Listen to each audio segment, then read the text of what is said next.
Chapter 13. I was worried to death. She cried out. Li Jing sighed and told her all that had happened, then added, "No one else would be strong enough to draw the universal bow. Could it have been Nejia again? That's preposterous. How would he dare to create new trouble when the trouble with Aoguang's still not settled? Besides, I don't think Nejia could draw that bow." After pondering for a long time, Li Jing came up with an idea. He sent his men to tell Nejia to see him at once. Soon Nejia arrived, bowed, and stood quietly before his father.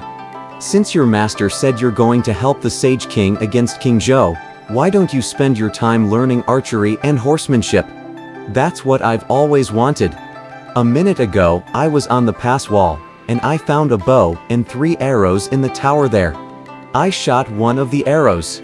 It flew through the air emitting a red light and then disappeared." Nejia answered. Li Jing was furious. "You damned unfilial son.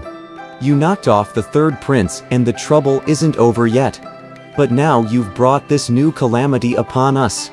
Madame Yin remained silent, and Nejia, not knowing what his father was talking about, was simply puzzled. He asked innocently, "What do you mean? What has happened?" "This arrow you shot killed one of Lady Rock's disciples. She took me to her cave and was going to put me to death, but I pleaded my innocence. She sent me back to look for the murderer. How could I have guessed it was you? You must go to see Lady Rock and tell her what you've done." "Don't be angry, father. Where does she live? Where was her disciple, and how could I have shot him? I won't yield if I've been wrongly accused," Nejia said with a smile. "She lives at the White Bone Cave on Skeleton Mountain. You've shot her disciple, and you'd better go to see her now." Li Jing said, "You're right, father. I'll go to this White Bone Cave. But if it turns out that I'm not the killer, I'll knock her off before I return home. Please lead the way." Nejia answered.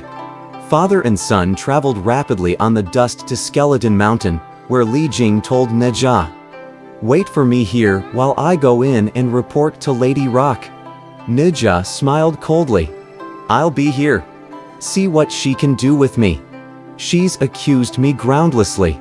Li Jing entered the cave and greeted Lady Rock, who asked him, "Have you found out who shot Blue Cloud Lad?" "It was my unfilial son Nejia. I've brought him here as you ordered." Lady Rock instantly ordered Pretty Cloud Lad, "Tell him to come in." Seeing a man coming out of the cave, Nejia thought, "Since there's going to be a fight, I might as well strike the first blow. This is their nest here, and I'm at a disadvantage. I can't let them get the upper hand." Catching the lad off his guard, Nejia raised his universal ring and struck him on the neck. Seriously wounded, he collapsed onto the ground. Hearing the thud of his fall, Lady Rock rushed out from her cave. She saw Pretty Cloud Lad lying there, close to death. "You vile monster! How dare you hurt my other disciple?" she screamed with rage. She was wearing a gold fishtail coronet and silk-belted red robes embroidered with the 8 diagrams. When Nejia saw her come at him with a sharp sword, he threw up his universal ring to strike her. Recognizing Fairy Primordial's universal ring, Lady Rock cried out in surprise. "Oh, so it's you." Stretching out her hand, she took the ring. Nejia was greatly frightened and hastily tossed the sky-muddling damask into the air in an attempt to wrap her up. Lady Rock laughed uproariously. Lifting one of her arms, she opened her sleeve and the sky-muddling damask dropped gently inside it. "Nejia, take out some more of your master's magic things and see what my magic is like." Left empty-handed, Nejia could do nothing but turn and run for life. "Li Jing, this has nothing to do with you. You're free and can return home now," Lady Rock called, pursuing Nejia with the speed of lightning. In such a desperate situation, Nejia only knew to flee to Qianyun Mountain. He rushed into the Golden Light Cave and knelt down before his master. "Why are you so flustered, Nejia? Lady Rock unjustly accuses me of shooting her disciple and is chasing me, trying to kill me. She's taken both your universal ring and sky-muddling damask. She won't let me alone and is now outside the cave. There's nothing I can do but beg you to save me, master. Nija cried. You poor devil. Take cover in the peach garden at the back. I'll go out and meet her. Fairy Primordial went out and leaned on the door waiting. Soon he saw Lady Rock rushing angrily towards his cave brandishing a sword. How are you, brother? Lady Rock bowed when she saw the master. I've come to complain that Najaz killed one of my disciples and seriously wounded another. He also tried to slay me with the universal ring and sky-muddling damask. Tell him to come out and see me and the matter can be settled. If you try to protect him, it'll be the worse for you. Najaz in my cave now and I can easily tell him to come out. All you have to do is go to the Jade Emptiness Palace and get an order from my Grand Master. Nija was reincarnated in this world by his order to support the Sage King of the Zhou dynasty. I'm not acting out of selfish considerations. Lady Rock smiled. You're wrong, brother. How can you force your Grand Master on me? Don't bully me with your words. You must realize that I'm not inferior to you in the least. Lady Rock, though you're of Jia Taoism and I of Chan, we come from the same source. We of Chan Taoism cannot purge ourselves of desire, although we've studied the way for 1,500 years. We're fated to break the commandment on killing, and have thus been sent down into the world, and meet our fate. As we all can see, the Shang dynasty is destined to fall, and the Zhou dynasty will rise to replace. Jiang Ziya will create gods on behalf of the Jade Emptiness Palace, and enjoy wealth and power in the world. To this end, not long ago, the chiefs of the three religions drew up the list of creations. I was instructed by my Grand Master to send all my disciples down to the world to join in the war. Nijaz, the reincarnation of the Pearl Spirit, and by order of the Jade Emptiness Palace, he'll help Jiang Ziya found the new dynasty. All that he's done is destined by fate.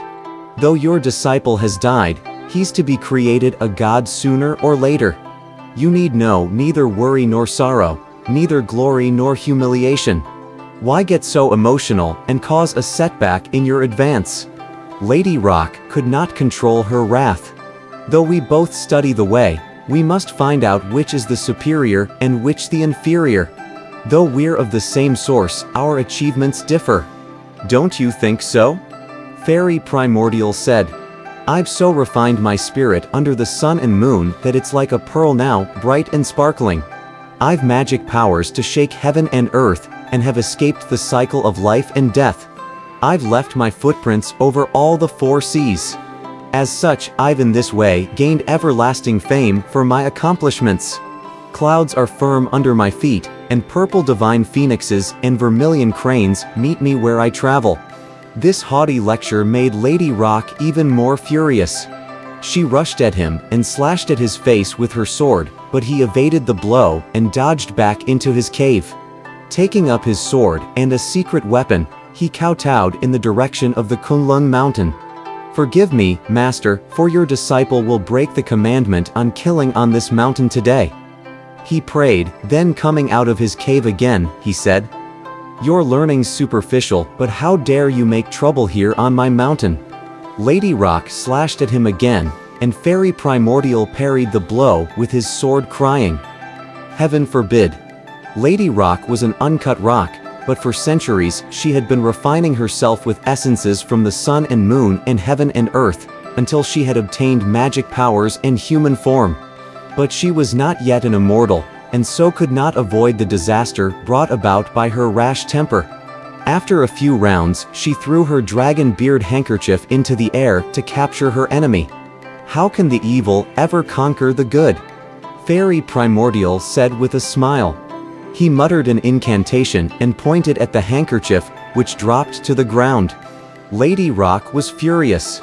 She swung her sword wildly at Fairy Primordial, who leapt out of range and tossed his 9 dragon divine fire coverlet into the air. It landed neatly on Lady Rock before she had the chance to run away. Glancing towards the cave, Fairy Primordial found that Naja had stolen out to watch their combat and had taken a great fancy to the wonderful divine fire coverlet.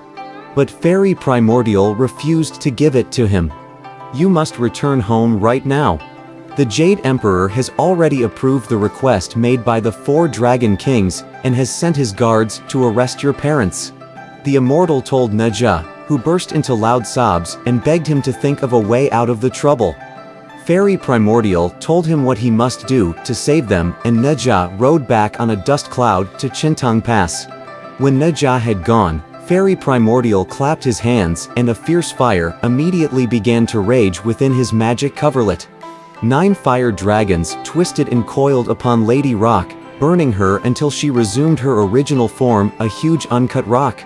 Meanwhile, Naja had arrived back home and found the house in an uproar. He confronted the 4 Dragon Kings. "I assume full responsibility for what I've done and shall pay with my life. My parents are in no way involved," he announced.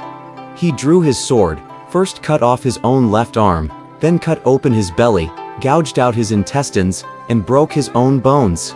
He died soon afterwards, and his soul floated on the wind until it reached Qiangyun Mountain. If you want to know what happened next, you must read the next chapter.